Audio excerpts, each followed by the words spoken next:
Hora 14. El láser. Con Aida Bao. 2:30 de la tarde, 1:30 en Canarias. El sonido de esta mañana en Sevilla. Miles de personas convocadas por AMAMA, la Asociación de Mujeres con Cáncer de Mama, contra la gestión en la crisis de los cribados de Moreno Bonilla, un caso destapado por la cadena SER hace ahora un mes. La imagen de la Junta de Andalucía, que no termina de resolver esta crisis, sigue tocada casi 30 días después. Ahora lo ampliamos. Antes, otros titulares del día. Uno de ellos está en Francia. La policía ha detenido a 2 sospechosos por el robo en el Museo del Louvre de hace ahora una semana. Lo confirma la Fiscalía de París, que también asegura que uno de los detenidos estaba tratando de coger un avión a Argelia cuando lo interceptaron. El otro planeaba fugarse a Mali. París, Lucía Riera, buenas tardes. Sí, buenas tardes. Son 2 de los 4 principales sospechosos que buscan las autoridades y a los que llevaban vigilando varios días. 2 hombres de unos 30 años ya conocidos por las autoridades por robos anteriores, con perfiles de asaltantes experimentados que podrían haber actuado por encargo. La Fiscalía de París ha confirmado estos avances, al menos 2 detenciones en la noche del sábado, una de ellas a eso de las 10 de la noche en el aeropuerto de Charles de Gaulle, cuando el sospechoso se disponía a embarcar en un avión con destino a Argel. El segundo detenido tenía intención de huir a Mali. Eso sí, la fiscal no quiere dar más detalles hasta que no termine la fase de custodia policial de los 2 sospechosos para no perjudicar la investigación. Los detenidos fueron identificados gracias al ADN encontrado en la escena del robo, a las más de 150 muestras recogidas por la policía científica. La investigación, que ocupa a más de un centenar de agentes, ha empezado a dar frutos una semana después del robo y continúa con el análisis de las pruebas para identificar al resto de los cómplices y al cerebro del grupo criminal, y para dar con el botín, valorado en 88 millones de euros, que todavía sigue desaparecido. Eso en Francia. En Madrid, en menos de 2 horas, la cita ineludible que tienen los futboleros esta tarde. A las 4:15 en el Estadio Santiago Bernabéu se celebra el primer clásico de la temporada. El clásico siempre es el partido de año, ¿no? Kylian coge carrera, pierna derecha, remata. Gol. Segundo palo, Eric, gol. Lo sigue intentando con Fer, remata al palo, remate, gol. Le cae Fermín, que remata.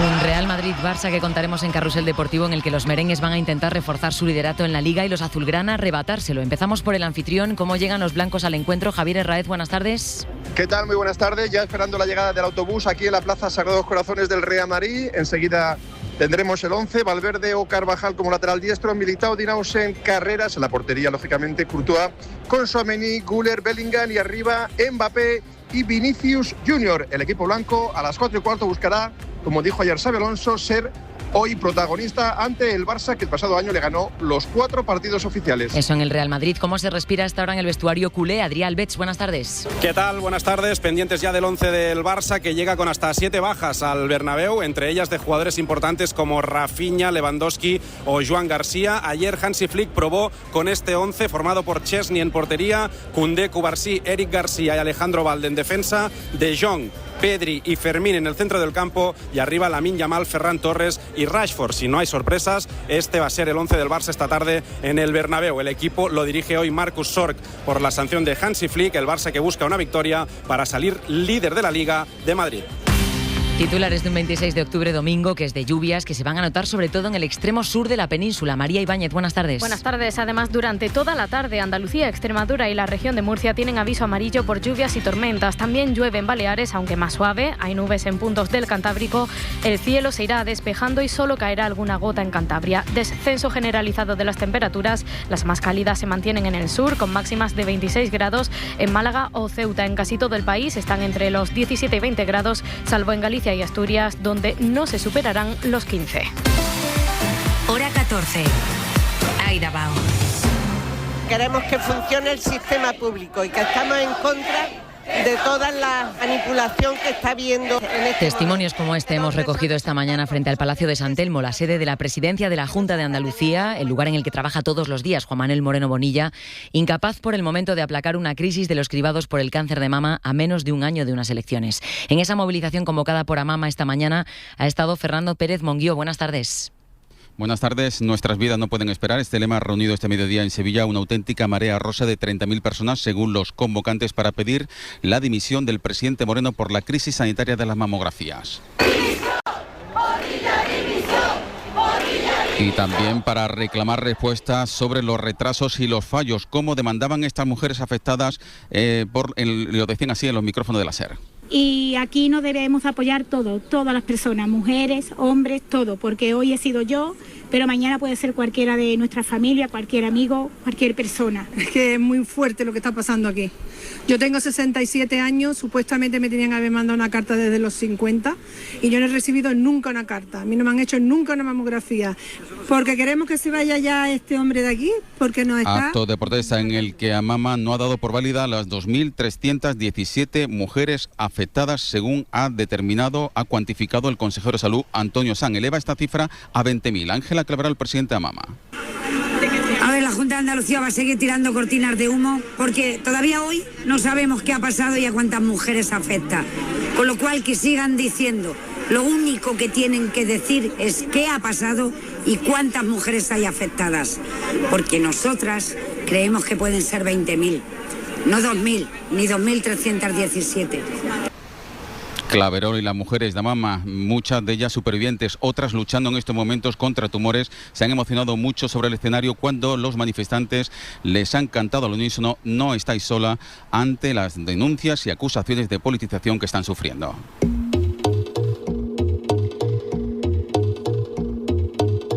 Manifestación que tiene lugar hoy después de que este sábado nuestros compañeros de Sevilla confirmasen con varios empleados públicos del Servicio Andaluz de Salud que ya en 2021, hace 4 años, recibieron órdenes de dejar de informar a las mujeres sobre mamografías sospechosas. Se les dijo que los avisos se habían informatizado y centralizado y que las enfermas recibirían esa comunicación por otros medios, algo que, como ya sabemos hoy, no sucedió.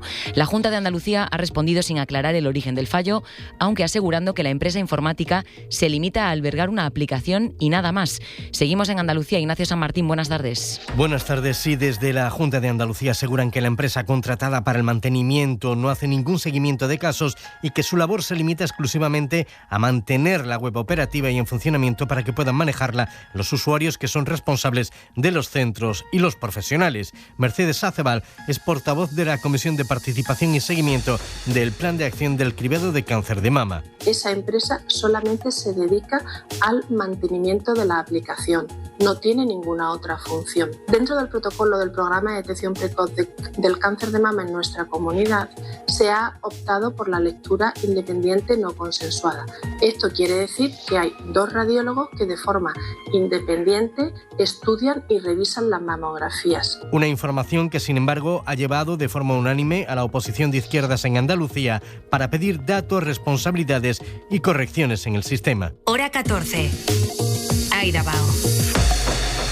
Según los últimos datos de la Junta, son 2.317 las mujeres afectadas por esos retrasos en el programa de cribados. De ellas, aún hay 539 mujeres pendientes de hacerse la segunda prueba para descartar o confirmar un cáncer. Crisis que sigue trasladándose también a la conversación política nacional. Para el presidente del Gobierno, esto es un síntoma más de que Feijóo es incapaz de controlar su propio partido. Carlos Sevilla, buenas tardes. ¿Qué tal? Buenas tardes. Pedro Sánchez ha citado el escándalo por los cribados del cáncer de mama en Andalucía y lo ha sumado a los incendios en Castilla y León y a la Dana en Valencia, para decir que el Partido Popular siempre sigue el mismo patrón cuando gobierna. Primero, lo que hacen es recortar los servicios públicos. En segundo lugar, lo que hacen es mala gestión. Mira que son malos gestionando, ¿eh? Y en tercer lugar, mienten para tratar de tapar su incompetencia y su negligencia. En el PP hoy guardan silencio sobre la crisis de los cribados. Lo último se lo escuchábamos este sábado a su vicesecretario Juan Bravo. El PP, y en este caso el presidente Juanma Moreno, está preocupado por las mujeres que se hayan podido ver afectadas porque son el centro de las decisiones de Juanma Moreno. Es decir, lo primero que hay que hacer es atender, intentar corregir si se han producido algunas incidencias, algunos errores, y por eso el presidente pidió disculpas. Palabras de Bravo en Radio Nacional. Dicen los populares que, al contrario que el PSOE, ellos sí asumen responsabilidades cuando hay un fallo. Está siendo un fin de semana de movilización ciudadana contra la gestión del PP. Andalucía ha sido hoy, Valencia fue ayer.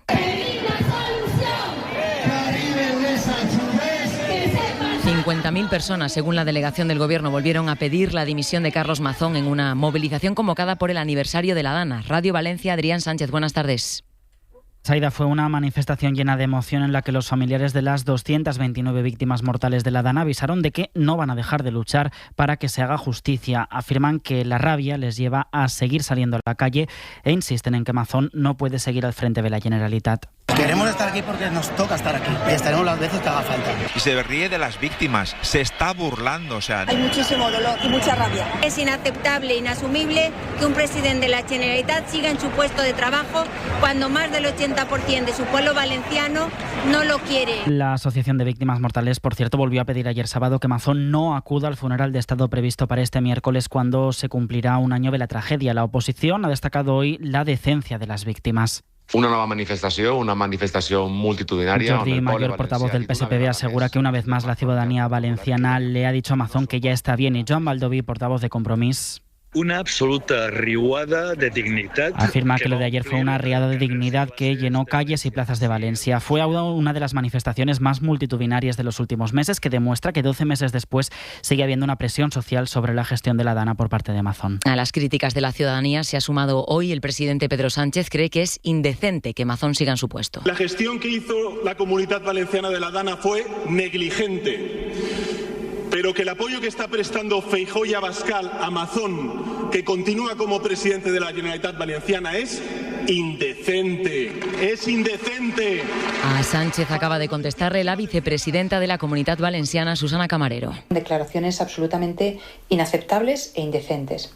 Porque es indecente que un presidente del Gobierno utilice el dolor de las víctimas para intentar tapar un año de abandono por parte de su Gobierno a los valencianos y a las valencianas afectadas por la riada. Seguimos en Valencia porque el caso es que con esta situación en la calle, Adrián, vamos conociendo más detalles sobre lo que hizo Mazón el día de la Dana. Hoy sabemos que antes de ir al Palau fue en sentido contrario a un parking a acompañar a la periodista con la que comió. Una versión más, sí, porque hace solo 2 semanas en una entrevista Mazón narraba así su trayecto desde el Ventorro hasta el Palau. Pues de la calle Bonaire se pasa a la calle de la Paz, de la calle de la Paz se pasa a la Plaza de la Reina, de la Plaza de la Reina. Lo describió calle a calle. Lo que no dijo entonces es que antes de eso fue en dirección contraria a acompañar a la periodista con la que comió a un parking cercano. Tampoco Maribel Vilaplana lo dijo en su carta, en la que hablaba de despedida en ese restaurante. El entorno de Vilaplana confirma ahora a la SER que Mazón fue con ella hasta el parking. Preguntados por qué no lo han dicho hasta ahora, tras publicarlo el diario Levante, explican que lo consideraron un detalle sin importancia. Según esta nueva versión, esto ocurriría sobre las 6:30, 7 menos cuarto.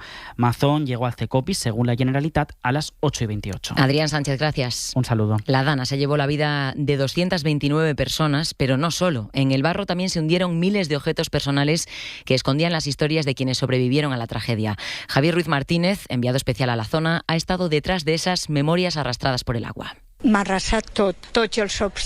Paiporta una mujer nos pregunta si entendemos que se puede sentir duelo también por los objetos. Es que vosotros no enteneu la melancolía que te dona tot això. Ha dut un dol. ¿Tú sabes lo que es un dol? Objetos preciados que les conectaban con sus hermanos. Benetuser. Yo creo que la afición al cómic me llega gracias a mi hermano, que empezó a comprar los cómics de superhéroes, y ambos nos enamoramos enseguida de las historias de Spiderman. Con el primer día de trabajo con el coche nuevo que había comprado padre, Sedaví. Sí, recuerdo aquel día delante del restaurante que lo enseñábamos a la gente. Pues eso, ilusión 407, coche nuevo de la familia. 600, igual que el de su abuelo. Sí, se lo compró por un caprichete, tenía gusto de tenerlo, porque yo empecé con un 600. Los apuntes y estudiar con las hijas pequeñas que ya son grandes. Alfafar. Cuando tenía un ratito porque trabajaba, pues les ayudaba con las lecciones. La primera foto de niña, Masanasa. Pues que vino un fotógrafo a hacer las fotos y era un reportaje, y entonces yo estaba pues sentada así haciendo pose. Y ropa que ya no te ponías, picaña. Sí, que había una chaqueta de paño así haciendo cuadros en azul marino. La llevaba cuando era un poquito más joven y sí, me gustaba. Se seguía llevando. Objetos. Solo objetos. Mi hijo tiene autismo y le gustan mucho las campanas, y tenía un pequeño taller que él desmontaba el yugo de arriba de las campanas y lo hacía él con madera. Lo cerraba y se lo hacía él, y todo eso se perdió. Volvemos a la mujer del inicio, en Paiporta. Ma mare cosia moltíssim. Me feia les compostures d'una botiga que yo tenía así en la Rosella, y arriba un moment que ma mare se fue un mechón. Perdió 3 máquinas de coser, la suya, la de su madre y la de su abuela. Gracias, Javi. Es un reportaje hecho sobre el terreno en la en la Horta Sud, en los pueblos afectados por la Dana. La cadena SER refuerza su despliegue en la Comunidad Valenciana estos días por el aniversario de la tragedia. El martes por la noche, edición especial de Hora 25 con Aimar Breto sobre el terreno, y el miércoles retransmisión en directo del funeral de Estado a las 229 víctimas en la ciudad de las Artes y las Ciencias con Ángeles Barceló, Aimar Bretos y Carlas Francino, además del resto de enviados especiales y los compañeros de la SER en la Comunidad Valenciana. Hora 14. En la SER.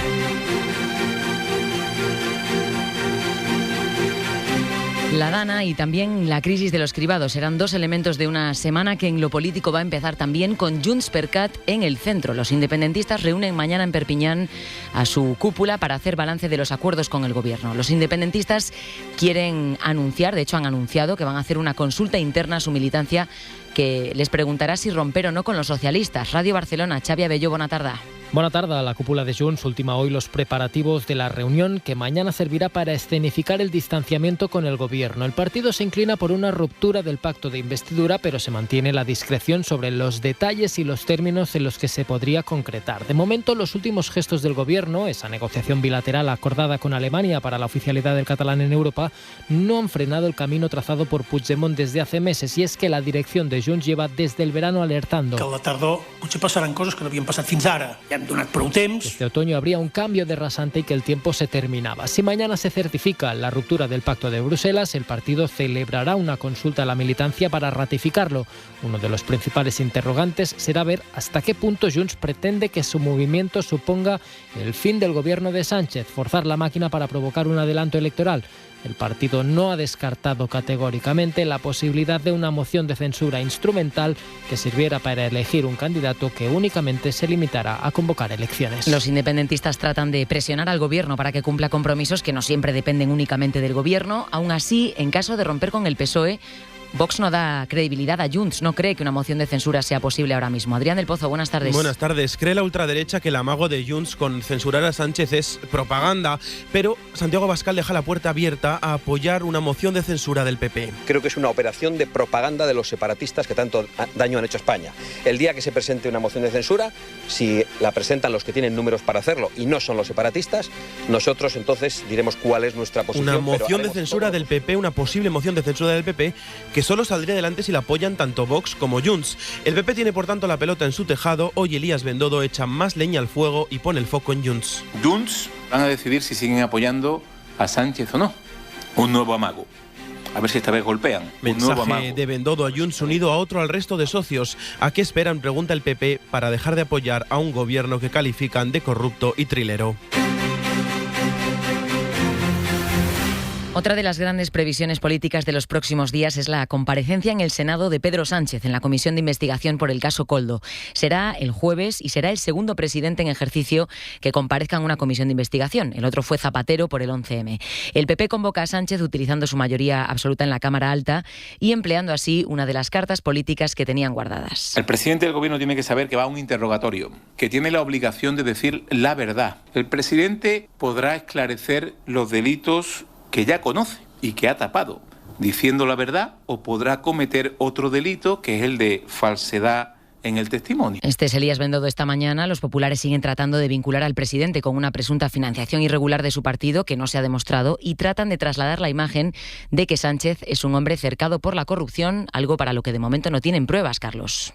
Sí, y el PP las está buscando en tres asuntos principalmente. Primero, como dices, la supuesta financiación irregular. El último informe de la UCO detectó pagos en efectivo del PSOE a Ábalos no declarados y el PP acusa. La financiación irregular sobrevuela al Partido Socialista. El gobierno responde que las cuentas del PSOE están auditadas y que los pagos en efectivo son habituales en empresas y en administraciones públicas. El propio Pedro Sánchez admitía en la SER que pudo recibirlos. Seguro que en alguna ocasión he tenido ese tipo de liquidaciones de gasto. Segundo asunto, el PP acusa a Sánchez de permitir aterrizar en Barajas a la vicepresidenta venezolana Delcy Rodríguez pese a tener prohibida la entrada en territorio europeo. Los ministros y el presidente del gobierno nos han mentido a todos los españoles sobre las circunstancias y sobre la naturaleza del viaje de la vicepresidenta Delcy Rodríguez. Por cierto, que un juzgado de Madrid archivó este caso. Y tercer tema contra Sánchez, el rescate de Air Europa. Hay indicios más que racionales de que Moncloa no se actuó limpiamente, durante el rescate de una de las principales empresas españolas. El PP acusa a Sánchez de aprobar el rescate porque una filial de la aerolínea patrocinaba el instituto que dirigía a su mujer. Si no hubiéramos rescatado Air Europa en ese momento de la pandemia, pues España hubiera sido el único país, no de Europa, del mundo que no hubiera rescatado a una de sus principales aerolíneas. Sánchez recuerda que el rescate fue avalado por el Tribunal de Justicia Europeo. Si tu negocio necesita el boca a boca, pásate al de boca en boca. Entra ahora en serpublicidad.es y verás qué fácil es dar a conocer tu negocio. Diseña tu campaña a medida, elige precio y la emisora local donde quieres que se escuche. Serpublicidad.es. Tu negocio en boca de todos. En Castilla y León, todo nace sabiendo. Sabe reconocer la excelencia de las cosas buenas. Sabe a degustar estrellas y a conservar nuestra historia para disfrutar del presente. Tierra de sabor. Despensa oficial de la Selección Española de Fútbol. Junta de Castilla y León. La cadena SER presenta La España despoblada. Extremadura trabaja activamente en el gran reto de todas las oportunidades que ofrece el mundo rural, el papel de la mujer en el mismo, el futuro de los pequeños municipios y las claves para afrontar el reto demográfico con innovación y compromiso. El martes 28 de octubre, desde las 9:30 de la mañana en Valencia de Alcántara, en la provincia de Cáceres, sigue la emisión en directo de laespañadespoblada.com y en nuestras redes sociales. La España despoblada, una España de oportunidades. Hora 14. El láser. Aida Bao.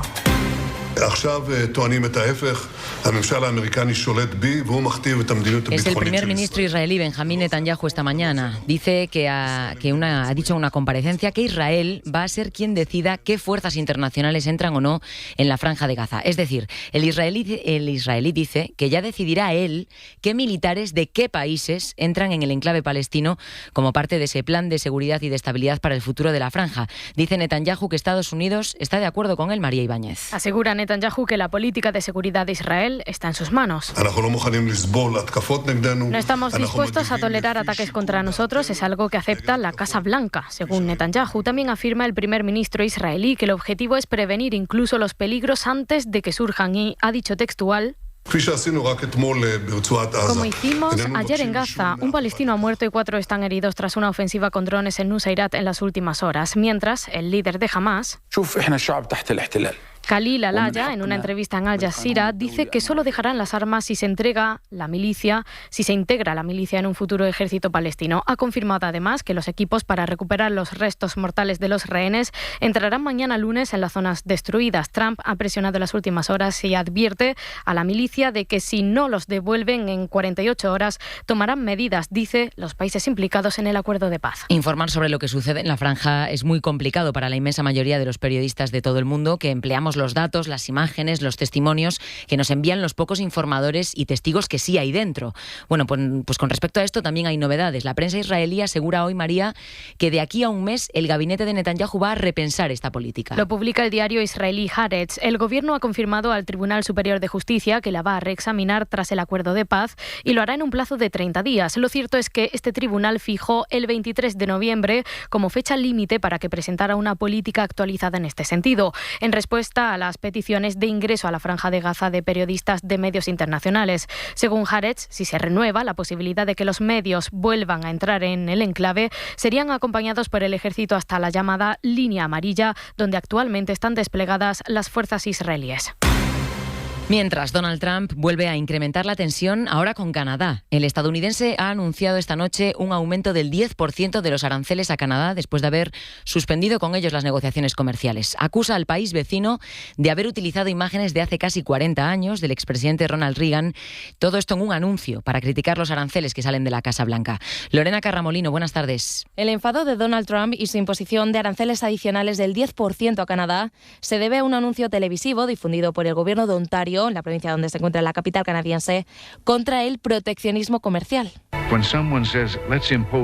En él se escucha al expresidente republicano Ronald Reagan en el año 1987, donde se declara en contra de los gravámenes que impone Estados Unidos. Pues Donald Trump ha dicho en su red social Truth que es un anuncio fraudulento. La televisión en la provincia canadiense lo ha vuelto a emitir esta noche en horario de máxima audiencia con una final de béisbol. Sin embargo, el gobierno de Ontario ya dijo que dejaría de emitirlo el lunes para que se reanudasen las negociaciones comerciales con Estados Unidos. El ministro canadiense, responsable de estas negociaciones que estaban rotas para Estados Unidos, ha dicho después del anuncio de Donald Trump en X que están enfocados en la colaboración directa con su administración. Con quien parece, al menos parece, que Estados Unidos está acercando posiciones es con China. Trump se reúne en unos días con Xi Jinping, pero hoy ambas delegaciones aseguran que están alcanzando ya consensos comerciales. Estamos en la redacción de informativos. Almudena Lopesino, buenas tardes. Buenas tardes, Aida. Delegaciones de Estados Unidos y China se han reunido este domingo en Malasia para preparar ese encuentro entre Donald Trump y Xi Jinping, previsto para el próximo jueves en Corea del Sur. Y todo esto en un contexto de tensión, o por lo menos la había, por la guerra arancelaria y la amenaza de Washington a Pekín de aumentar al 130% los aranceles. El secretario del Tesoro de Estados Unidos,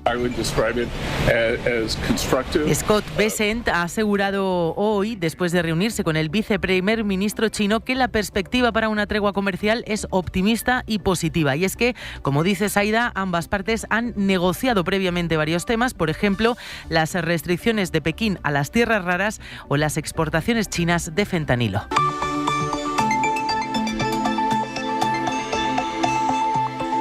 Vamos ya con Argentina. Las malas palabras, acusar a todo el mundo que no pensaran como pensamiento del gobierno. Milei no encarna ese cambio demandado. No comprende que él es presidente todo el tiempo. A la mañana siguiente yo dije, o este es un delincuente o es un estúpido. Porque después de esta payasada es difícil que se vuelva a regenerar otro candidato. Esto que escuchan son personas que en su día votaron a Milei y ahora se arrepienten. Y a ese grupo de población es al que teme hoy el ultra, porque Argentina celebra hoy elecciones legislativas que son en las que se decide la composición de parte de las dos cámaras parlamentarias del país. Hoy se elige la mitad de la Cámara de Diputados, lo que sería en España el Congreso, y un tercio del Senado. Por eso es una jornada importante para Javier Milei, porque aunque no esté en peligro su puesto, sí lo está el equilibrio de fuerzas en Argentina. Elecciones legislativas que se suelen considerar un examen de mitad de mandato y que según las encuestas están muy ajustadas entre Milei y el peronismo. Una votación marcada en esta ocasión por el préstamo de emergencia de 20.000 millones de dólares de Estados Unidos y la crisis del peso argentino.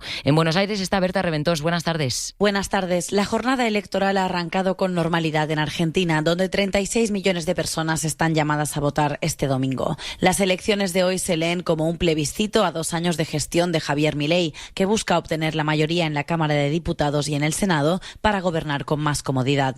A pesar de llegar a estos comicios con una economía estancada, deuda externa, un rescate de Estados Unidos y varios escándalos de corrupción, todavía muchos argentinos depositan en Milei su confianza para que Argentina cambie. No podemos esperar en 18 meses cambiarlo de 40, 60, 100 años. Y entonces pongo la esperanza y espero que termine este mandato por la paz de todo el país. Para cambiar toda esta decadencia que viene viviendo el país, no se puede hacer en 2 años. Se votó con la esperanza de que haya un cambio. Finalmente creo que la gente no la está pasando bien. Creo que es un gobierno que si se consolida en el poder va a adquirir rasgos autoritarios aún mucho más relevantes. El peronismo, por su parte, ha optado por una campaña discreta, sin un líder claro y con Cristina Fernández de Kirchner en prisión por corrupción. La oposición se limita a presentarse como la única opción viable para poner un freno a Milei. Y en donde ya conocemos el resultado de las elecciones es en Irlanda, que celebró elecciones presidenciales este sábado. Allí la izquierda ha conseguido que su candidata sea la más votada y aunque la futura presidenta no tenga mucho peso político, sí es llamativo en un país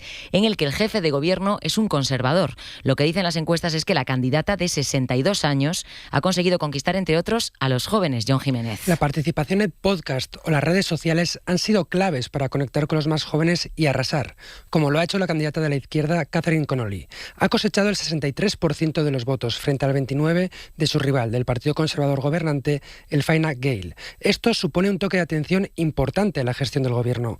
Connolly, en su discurso. Together we can shape a new republic that values everybody. Ha dicho que juntos Irlanda puede ser una nueva república que abrace la diversidad. La candidata, apoyada por el Sinn Féin, ha criticado a Estados Unidos y Reino Unido por haber permitido el genocidio en Gaza. Los conservadores la acusan de ser una radical y dicen que las relaciones irlandesas con los aliados occidentales pueden empeorar bajo su presidencia. Y hoy nos vamos con la música de Lady Gaga.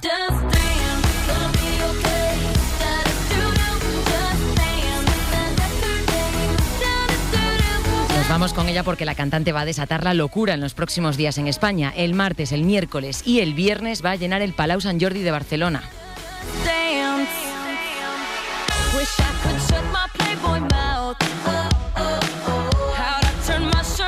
Me dicen por aquí además que es la única parada de Lady Gaga en España en esta gira mundial y que la compra de billetes a Barcelona en esas fechas ha incrementado un 30%. Así nos vamos, pero Hora 14 vuelve mañana, como siempre, con Javier Casal desde las 2 de la tarde, la 1 en Canarias. Gracias por acompañarnos. Adiós. Hora 14. Suscríbete ya en la app de la SER, en nuestra web o búscanos en tu plataforma de audio favorita.